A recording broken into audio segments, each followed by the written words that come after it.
What is good, people? Welcome back to the channel and welcome back to another video. Today we have more transfer news for you guys. As you know, it's transfer season, so it's crazy right now, the amount of news flying around, and we've got quite a few things to touch on today. First and foremost, before we delve into the news and the topics of discussion, I just want to say thank you for all the interactions on previous videos, and we're close to our goal, man. 21 subscribers away from getting those live streams underway. So make sure you like, comment, subscribe, share the video, all of that good stuff. Let's get into it, people. Let's get into it. The first bit of news I want to touch on is the Smith Rowe, because this one's very controversial. I feel like Smith Rowe potentially exiting Arsenal Football Club. Now, the thing is with Smith Rowe, he's a fan favourite.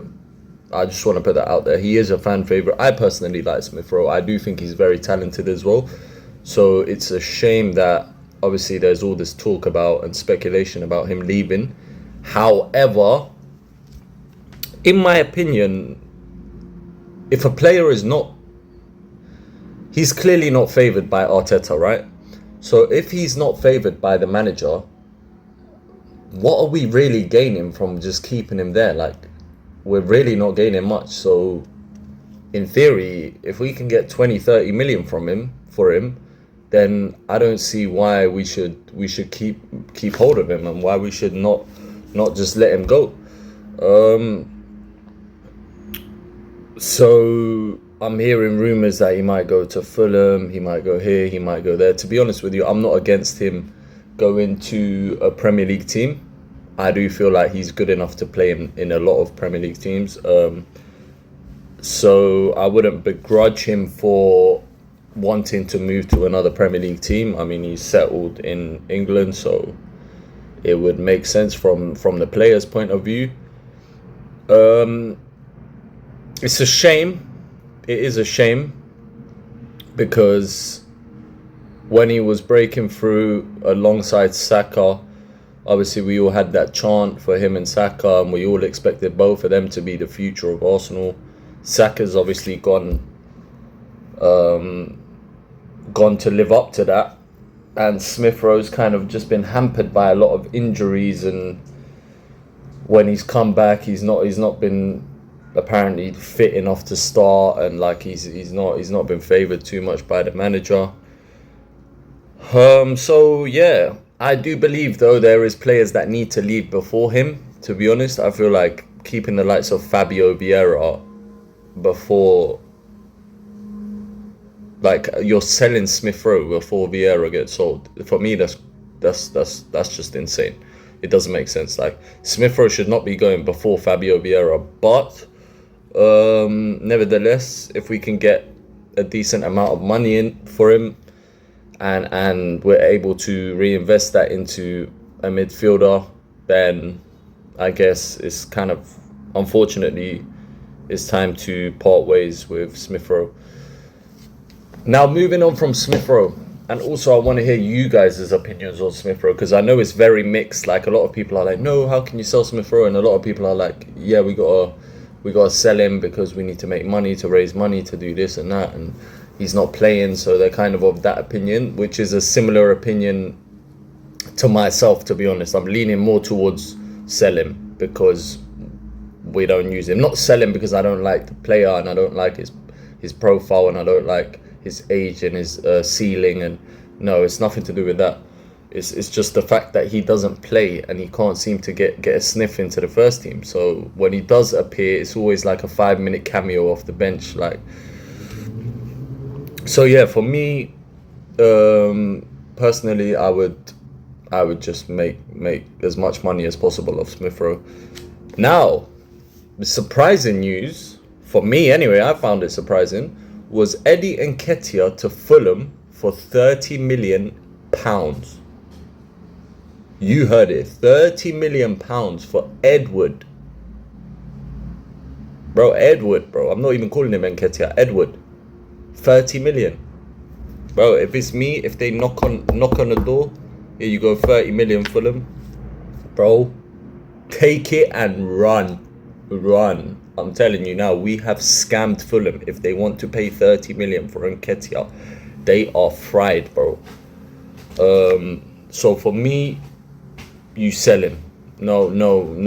Don't even think to try reason with them and try get an extra 5, bro. We drive him to Fulham ourselves. 30 million, get him out, man. Get him out, man. I'm sick of Nketiah, bro. Like I said in a previous video, bro, the fact that I had to sit there this season and we're losing the tie to Bayern Munich in a quarter-final of a Champions League, and I have to sit there and witness with my eyes Nketiah getting subbed on to save the tie for Arsenal Football Club, bro, in 2024. Bro, get this guy out, man. And he's got the number 14 as well, which always gets to me, bro. How the hell did this guy get the number 14 is a crime in itself. So yeah, man, get rid of this guy. 30 million, all the merrier, bro. Like, whatever, bro. I'd give him for 3 million, let alone 30 million, bro. So yeah, man.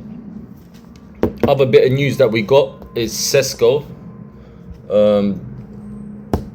The secret itself, not so fucking secret, is it, bro? Everyone literally knows about this one, innit? So I'm not gonna go into it too much. But Sesko, the deal's edging closer. Apparently, an agreement has been reached. So let's see what happens there. They're saying between 45 to 50 million, and yeah, Arsenal obviously still sticking to that deadline. They're trying to get the deal done before June the 14th, and then obviously they might make the announcement afterwards, after the Euros and stuff, so when the player's back. So Sesko, for me, like I mentioned before, you get rid of Nketiah and you bring in Sesko, perfect. Upgrade, take it all day long. Yeah? But you tell me Sesko is our marquee signing as a striker, not good enough for me. It's not good enough, man. As an individual, Sesko alone, and it's nothing against the player. The player, I think, is good. I think he's a baller for his age. I think he's sick. I think he's got banging potential. I think perfect. Bring him in. I'm all for that. I'm all for Sesko coming to Arsenal. What I'm not for is for Arsenal Football Club to then turn around and say, yep, here's our striker. We've got our forward solution, and that's it. And then we start the season with Kai Havertz at striker. I'm not down for that. So yeah, man, my general thoughts on those 3 bits of news. They're good news. It's nice to see that we seem to be proactive in the market again, as opposed to being reactive how we used to be back in the day. So that's good. I do want to see a few more midfielder links. So I've seen a few things on Douglas Luiz. Not a fan. I'm not. I feel like the thing is with Douglas Luiz, yeah, I've always had this thing where I just feel like he's never gonna be a Declan Rice. He's never gonna be a Partey. He's never gonna be that next level. He's always just kind of like, I feel like Douglas Luiz is like Xhaka's level, bro. Like there's not much difference in level between them two. So I feel like we need something better than a Douglas Luiz in there. I personally would much rather have a Fofana in there.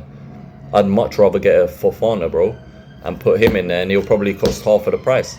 So, and he's a better player in my opinion. So yeah, I'd rather go with that. But my ideal player in the midfield, like I've mentioned before, is Bruno Guimaraes, bro. Perfect replacement for Thomas Partey. So yeah, guys, let me know what you guys think anyway, about these 3 topics and any other things that you want to discuss. Just drop it in the comments. I always reply to the comments. I'm always interested to see what you guys have to think. And yeah, people, like the video, comment, subscribe, share the video. 21 subscribers away from 50. Please, people, get me there. I've got some serious content planned for you guys, man. Once I hit that 50 subscribers, I've already planned it all out. So let's try push for that 50 subscribers, man. Peace.